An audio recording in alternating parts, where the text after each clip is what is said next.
Cool. Well, it's wonderful to meet you. Thank you for taking a minute out today. I'm fascinated by your work as a human design coach, so thank you for taking a minute out today. 100.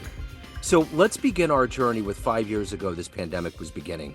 Threw everything into the unknown, and hopefully now we're better off than we were before. But ultimately, how did you get through that time period, and how has it influenced and affected the way that you do things now? Jeez, going for the jugular on that one. We're just running, like we're throwing ourselves off a train.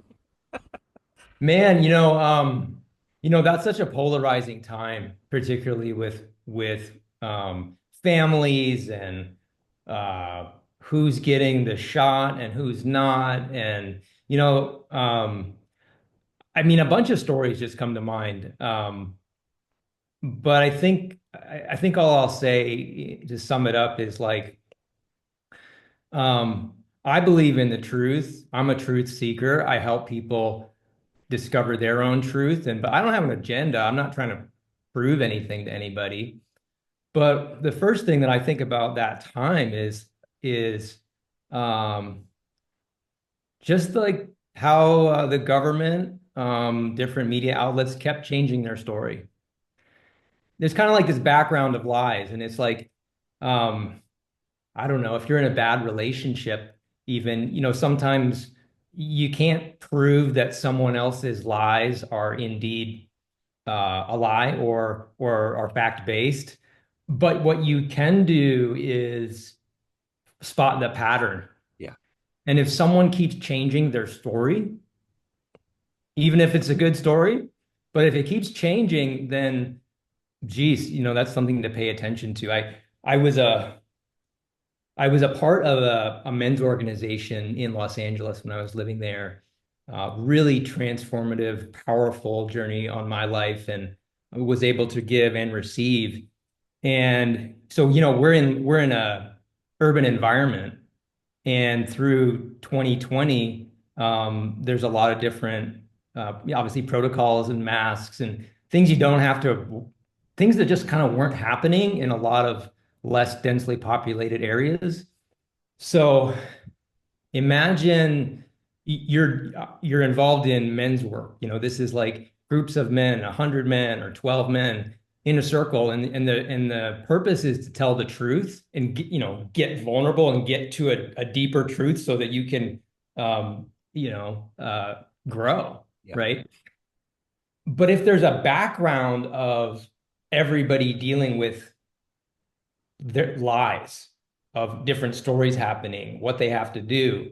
I knew a nurse who, had to lie and get a religious exemption because she didn't want, that was the only way to keep her job if she didn't want to get the shot. So again, not no agenda there, but Sure. um, that's what I remember. Yeah. And then so I think it was it was a scary time just because you see what that does to society, Yeah. when people are dealing with that background of who's telling the truth and who's not. Yeah. That's tough. So that's what I think, that's the theme for me anyways that I Yeah. remember. I do Yeah. too. I totally do. So I'm curious. Let's get into the heart and soul of what you do on a daily basis. I'm going to put you in front of a bunch of grade school kids. It's career day. They're sixth graders. The kid in the back of the room is like, "Hey, what do you do for a living?" Hmm. How do you answer that child? Hmm. When I was that age, being a coach or being a mentor was not, no awareness of that, So I think I'd say I help people grow, and um, I help people get to their own inner truth, so we can use that with different strategies to help them do whatever they want to do in life. Um, my own journey is uh, I was an industrial designer. I loved the Nike commercials and sports and playing sports, and as a kid, so I turned my first career into that. I was a industrial designer, and I designed all sorts of athletic equipment and sports stuff. So I just made a fascination with sports my life, and then Um, then everything changed one day, and I went on a different path and became a coach. So, what did you want to be in the sixth grade? What was your dream existence? Jeez, in sixth grade, it was probably like an architect Okay. or a pro basketball player. Okay. Yeah. So, what were these foundational elements from your childhood early on that were woven into you? Where were you born and raised? And what were the seeds that were planted that has made you help people get over limiting beliefs, be the best they Hmm. can be a coach, be a designer, love Hmm. sports? What were these things that were cultivated? So I grew up in a little town in the state of Maine. Okay. And Maine is an unusual place. I've lived in a lot of different places in the country, moved around for career, jobs, other personal reasons. Lived on the West Coast for most of my life in California, Oregon. But growing up in Maine, it's different. It's very down to earth. It's also in some ways progressive. In some ways, it's very conservative. I think it's a good slice of life. It's a fantastic place to grow up for sure. Um, I think what was instilled in me was just this idea that I was different, to be honest. Yeah. Um, in Maine, there's fishermen, there's lobstermen, there's people who, work in the construction. I had a friend whose dad was a roofer. It's just real simple living. Yeah. And I just kind of figured um, to explore what I wanted to explore in my life, I had to leave. Yeah. But at the same time, there's just sort of values of honest work and family and stuff like that I took with me. I can't say that it was like necessarily inspiring or sent me on a path this way or that way. I think when I got to California, I was like, oh, I think I'm like from California Yeah. actually. Let's move Uh-huh. here. Yeah. Yeah. So, who's been that inspiration for you to move, to do what you do, to push yourself, to help people push themselves? Who has been that heroic force in your life?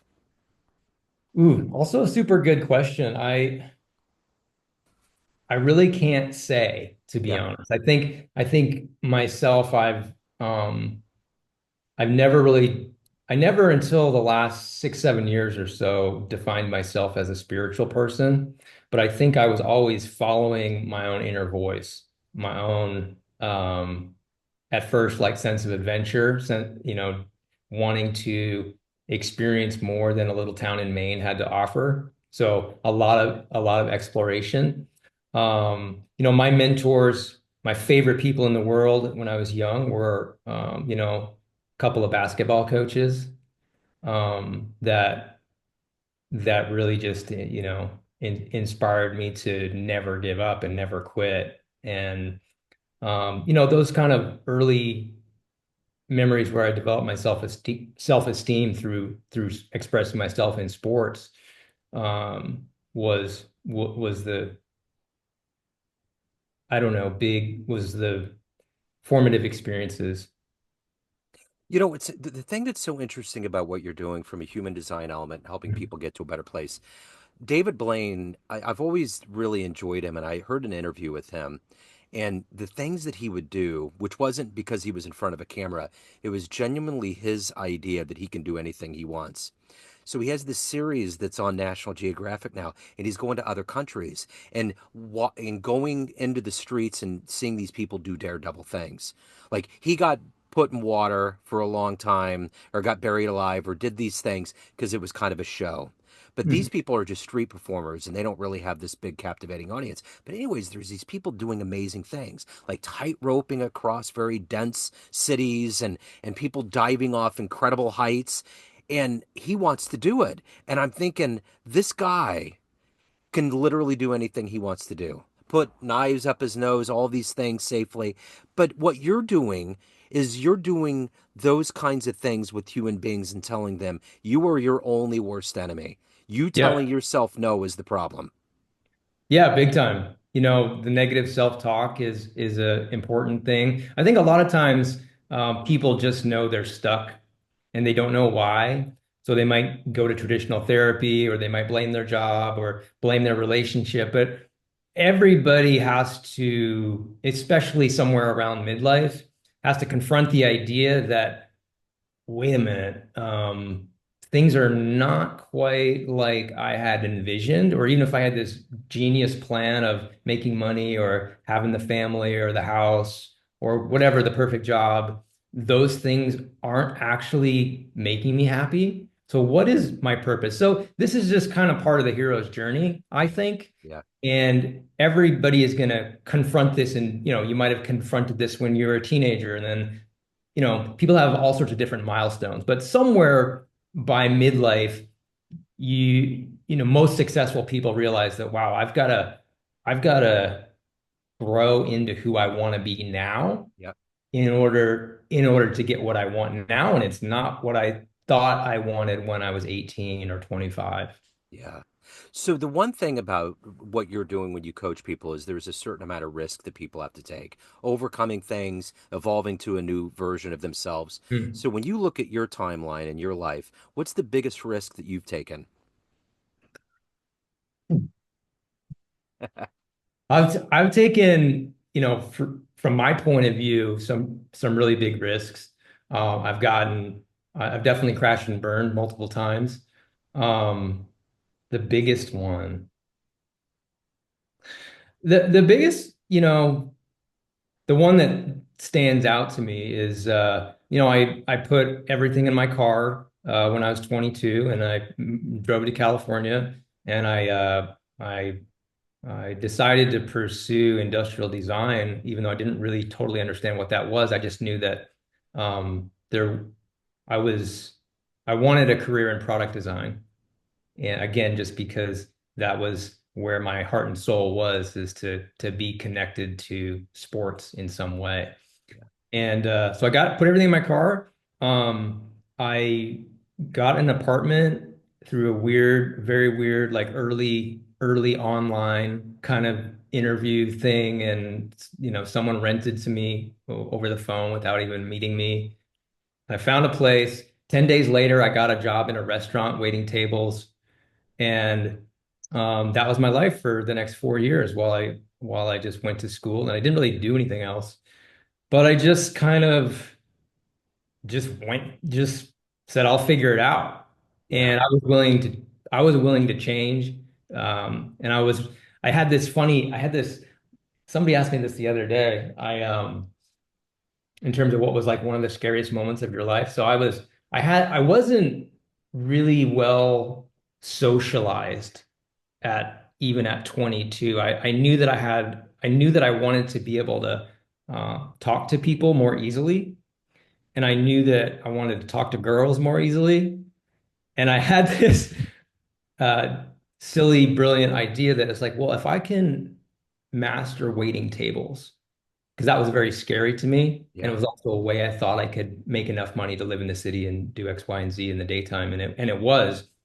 But I had a bunch of like really scary moments early on in trying to wait tables, that were just super humiliating and embarrassing and all that. And I just did that, and I became good at it. And by becoming um, more extroverted and learning how to talk to people in any situation, I just got tons of confidence. I was like, I can do this. I can talk in front of people. I can guide people. I can give presentations. It was just a huge, um, it was just a huge, just leap of faith and determination. Yeah, totally. So I'm curious, taking that American piece of yarn, going from Maine to California, how long did that take? Oh, you mean the drive? Yeah. Oh, like 4 days. I just drove like all day. But that had to be so like free and cathartic and fun to see the country. Yeah, it was huge. It was the first time I ever did that. I mean, that's crazy. Did it just feel like you were just another human being, another life to do something like that? Yeah, but I think like that's in some ways that's kind of like this nostalgic story of America. The Yeah. world is a lot smaller now because we all have cell phones. Yeah. But then I'm pretty sure I had a Sprint flip phone. Yeah. So there was like this, and the internet was still pretty new, but like there still was this like mystery Yeah. of what am I going to discover? Yeah, you it's like know? reading a Hemingway novel. Like they Totally. didn't have cell phones, they didn't have map, they didn't have GPS. How did he get that fish and bring it all the way? It's like things Yeah. like that. How did that happen? So I'm curious, how do you balance this life of because when you're coaching people, you have to get involved with heavy stuff. There's heavy issues people are dealing with, but you have a life, you have a soul. What gets you up every day to balance all of those out to do it at the best of your ability to take care of your clients and to take care of yourself? Well, I think it's just a mentality that my purpose is at this point in my life is service. And I would tell this to anybody who's on this known or unknown path of transformation to do what they're really supposed to do. We all have to get in our own adventures and learn stuff and make mistakes and persevere and then, shift gears at some point. But the sooner you orient your life to service, and realize that like what really fills you up is yes, achieving, of course, but also helping people. One of the things this idea that I'm not the first to say by any means, but this idea that I love to align is that how does creating the life you want or manifesting is an overused term, but how do you go from here to there most efficiently, for most quickly? Well, there's always has to be something that you get out of it. There has to be a bargain where you're like, okay, if I make these sacrifices and do these things, I get this reward or I get this money or I there's something for me. But then what you also have to attach to that is how does what I get also benefit a large number of people? Because when what I get in the bargain also benefits more people than me, guess what? There's all that energy from the universe, from those people that want you to succeed. Yeah. So that's how service works. And the quicker, people in sales talk about this all the time. Like, yes, I'm good at selling this, or yes, I'm good at convincing or persuading people. But really, if I'm really doing a higher level of work, I'm really just persuading them I'm really just giving them something that they access to something they actually need and will Yeah. actually benefit them and actually help them in all these ways. And then it's not sales, right? Then it's service. Yeah. Yeah. So let me ask you this. If you had a dream tonight, ran into that 22-year-old version of you a week before you're going to make this venture across the country, and you could give that young version of you a piece of advice based on this life you've led, the wisdom you've accumulated over time, what Hmm. advice would you tell that young version of you? I would tell him to try to make a bit more conservative decisions. I would try to take, don't, I would just try to say, you know, sometimes it's good to go for it, but other times you should just wait. Yeah, Other right. times just like let it happen instead of trying to force it to make it happen. Yeah. Yeah, I get that. So let me ask you this. Let's say you walk into a room of all of the people that you've helped and coached that have been clients throughout the years that know you in that light. And you Hmm. walk up to a podium and you can tell that room one really cool, fun story about you, a fun fact, something that would humanize you in a different way, put you in a different light. What would you Hmm. tell that room? That's a great question. Well, one of the stories that part of my, I guess, deepest spiritual aspect of my own transformation is, it sounds corny, but like stuff really does happen for a reason. Yeah, And for me, one of the scariest personal revelations that I ever had was that things may be unfolding in a way that actually comes with a purpose.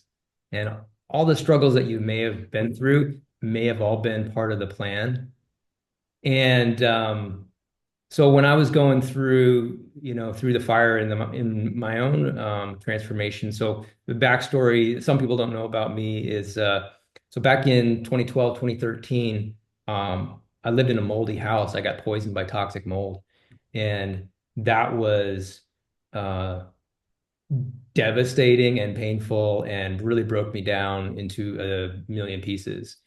And but as time went on, and one of the things I do right now is as a service. I help people, other people who may be going through this, because uh, for me, I was poisoned and really didn't know anything about toxic mold, and then I became sensitized over time. So I have a mold sensitivity now, which is not it's not a problem. I can live a normal life unless it's a problem. Yeah, But so there's this huge lifestyle shift I had to make in order to manage that. And but back to your question, the story is about realizing that as my greatest struggle, my you know um the hardest thing I've ever faced, that opened me up to this idea that it was all for a reason, and that was the catalyst for me changing from my life being all about me to being one of service. that's wonderful. So let me ask you this. That this kind of piggybacks off of that, of everything that you've done and accomplished, all the epiphanies and evolution that you've had in your life. What are you ultimately the proudest of? Hmm. Hmm. That's a tough one too.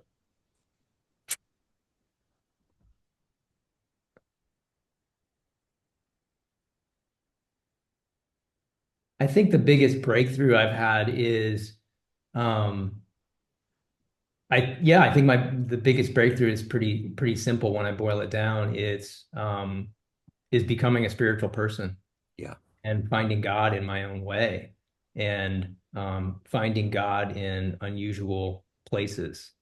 And I'm still not I I still don't ascribe to one religion in particular, but I love the different spiritual teachings of all different cultures. And when I went through my own spiritual transformation, um, from basically being an atheist or an agnostic, being fascinated by what we're doing here as human beings all the while, but not really having a grounded set of beliefs. When I had my life destroyed and smashed into a million pieces, um, you know, I did give it up to a higher power. And now that higher power is what gets me up in the morning to do this work. I love what you said about spirituality because I feel from the Hindus to the Muslims to the Christians to the Buddhists to all of them, there's so many things that are very similar that bring a lot of comfort. There's a lot of comforting things. And sometimes spirituality, God, however you want to embody, will show itself in different ways. And I remember at one point, and this is going to lead into my question. I went to see a St. Vincent show, and it was in like 2021 or 22, and I was covering it as a journalist. And my wife and I were there, and it was just good to be out in an open air place and seeing music again after all of that COVID stuff. Totally. And all of a sudden, I see this guy on stage. His name's Jason Faulkner. He's a Southern California guy. He used to be in a band called Belly Button, and he's amazing. And I'm like, I'm sitting there and I look at I'm like, is that Jason Faulkner? And I'm just like, because I love him. He's one of my favorite musicians of all time. And I interviewed him years ago, but to see him in the raw was really like, I couldn't believe it. So I get up next to the stage and it's him. And I'm like, I can't believe it. It's like I saw a ghost. And all of a sudden, I look over, and one of my best friends of all time from my 20s, that we used to listen to his albums on his little roof while sitting up there having beers. His little brother is right in front of the stage, and I'm just like, wait. The whole thing is so weird. And the reason why I bring this up is that God, the spirit, the sky, whatever you want to call it, will show itself. It was like I had a handshake with God right there. It was like that warmth moment. You know what I'm saying? What Hmm. was that first moment for you where you felt like the creator was there and that you were here for a reason or something just clicked and made sense? Hmm. Man, it would be hard to pick one. Um, Geez. Well, I'll tell you this one story. Um, so I'm living. I'm living in Utah at the time, and I was really into running. I've been into running my whole life, off and on. But this was a big spike where I got into trail running, and I started running around these mountains with these crazy endurance runners for a while, for about a year. And so I was just part of like their clan for a while, doing, what do you want to call it? Extreme sports, endurance sports. And I was having a really hard time in my job. I was in retrospect, looking back on it, I was just like a lot of people, I was caught up in a negative work environment for Yeah, the time being, where um, I was doing my best at my work and I was doing pretty good, but there was just, stuff happening way beyond my control at upper levels that was creating a negative environment. And it really affected me. And I remember I was running and I came up to this crest of, halfway up the mountain. And I stopped and it was just so beautiful. And I heard this voice. And I've never heard a voice yeah. like a real voice before. But the voice said, it said, don't let them judge you. And I was just like, what? It wasn't like an auditory voice. Sure. It was in my head, Yeah, but those weren't my words. yeah, And that was the first moment when I was like, holy crap. Um, it just, it changed my week. It yeah. changed the rest of the year. I was like, no, this shit I'm dealing with at work has nothing to do with me. Uh-huh. And that wasn't me. That's beautiful. See, those are the moments. Those are the moments that validate why we're here. Because sometimes we swim in that soup. Like, what's going on? What does it mean? But when you get that moment, it just brings it together. So I'm curious, at the end of the day, everyone has a perception of you. You're in different lights, family, friends, clients, people that you've worked with, but you run the show. What's your perception of you? Who do you think you are? Who do you think you really Who do are? you think you are? That's what the mobsters say to each other. Yeah. Jeez. Huh. I see who I am now is, I'm kind of a lighthouse. Yeah, I'm here to help people. I'm my specialty is helping people. If I had to give you the secret cheat code to it, is a lot of times I help people who are similar to me going through an unexpected kind of awakening. yeah, And like I said about, going through a midlife, going through a bad job, relationship, stuff's got to change, got to move, big stuff, big transitions. Well, um, I have a fair amount of experience with working with addiction and addicts as well. A lot of what people are facing in those situations is that they need a new compass, and that compass, if it's from business, like you can call it purpose, right? Or sometimes people just need to choose their own internal truth. That's where the human design stuff comes in. They need to reorient to their internal guidance system. So I kind of just think about myself as a lighthouse. I'm a resource that can shine some light to hopefully pretty quickly get you on the path of where you want to go. yeah.